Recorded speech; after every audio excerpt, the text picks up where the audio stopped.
all new 2021 Mazda 3 all-wheel drive turbo. So that means that not only do you have all-wheel drive, which I think is a fantastic addition to the Mazda 3 already, but they've gone and slapped a turbo in there because everybody kept asking for it. Well, everybody's been asking for the Mazda Speed 3 to come back. This is not a new Mazda Speed. And they were very clear about that when they did our presentation yesterday. So if you remember from a couple weeks ago, and I know you do because you're watching my videos, the CX-5 had a 2.5 liter 4-cylinder turbocharged engine. So that is the engine that is in this vehicle. Of course, this is a much smaller vehicle, so you feel it that much more. So with 91, this car will produce 250 horsepower. If you put 83, that drops to 227. So, I mean, it's a small engine. You can pony up for the 91, I think. You'll be able to afford that, and it's worth it. The really amazing thing that Mazda did with this vehicle, because obviously putting a turbo or wanting more power, adding more power to a vehicle, you're kind of cutting into its fuel efficiency if you're not careful. They didn't want to take away from the drive experience, but they also didn't want to have you guys heading to the pumps more often than you have to, especially when this is a small hatchback. It's supposed to be an economy car, even if it has a turbo. So they upped the compression ratio a lot. So to give you an idea, a Porsche 911 Turbo has a compression ratio of 10.2 to 1. This Mazda 3 has a ratio of 10.5 to 1. So that is a higher compression ratio than a Porsche 911 Turbo. Basically that means it needs a smaller amount of air squeezed through, so it's much more efficient. It takes less time for everything to get going, and it reacts a lot more quickly, which means it's more efficient. Plus, you're getting the torque curve on this thing. You don't have to wait for that renowned turbo lag, and it really is noticeable. Like from the moment that I pulled out of my parking lot, this thing has a really good amount of pep.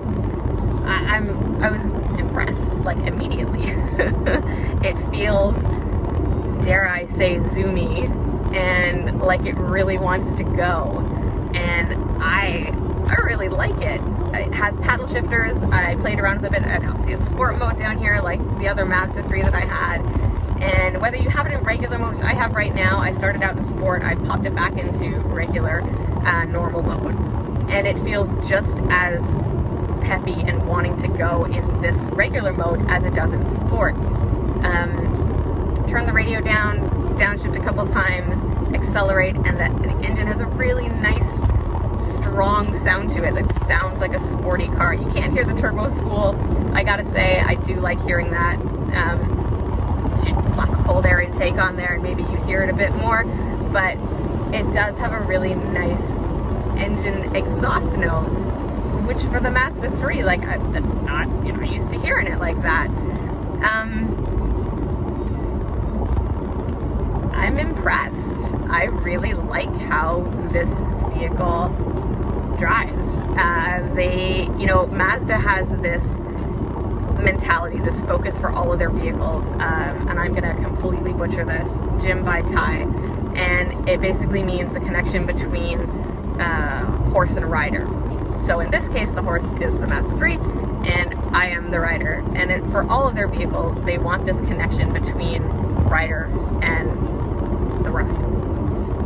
And they've been able to accomplish that across their lineup, whether you're driving the MX-5 or you're driving the CX-9, their biggest SUV.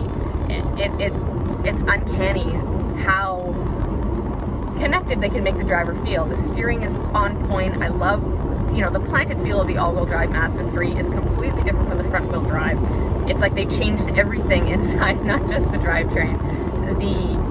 The steering, like I said, is tight. It corners really well, and it just feels like a solid little car. I can imagine having a great deal of fun in this thing in the winter, which seems to be eluding us right now because it's November 9th and it is 20 degrees out today. Who knew? Welcome to Canada.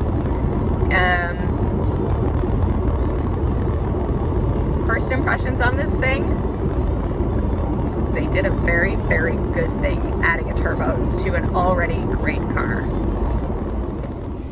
So After a full almost 4 hours of driving in the all-new 2021 Mazda 3 all-wheel drive turbo, and on some ridiculously amazing twisty roads out in the middle of nowhere, I have to say I'm super impressed with how this vehicle drives.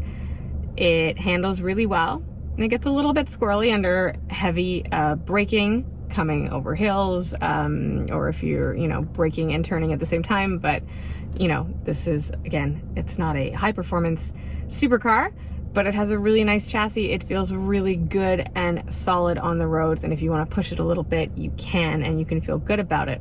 Now, in terms of the interior, normally I'd show you the whole thing, but truthfully, you can go back and watch the Mazda 3 GT all-wheel drive review that I did, and it's essentially the same thing, possibly a different color. I've got Bose speakers, I've got the really nice screen, the simple center stack, and as far as the exterior goes, really the most important part is that little turbo badge on the back. You will have no other differences. There is no way to tell that this is a Mazda 3 Turbo, save for that magic little word on the back trunk.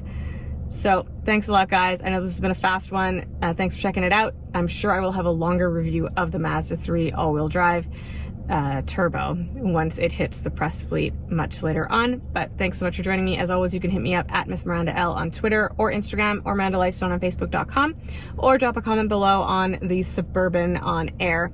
And I will see you guys next time. Thanks, bye.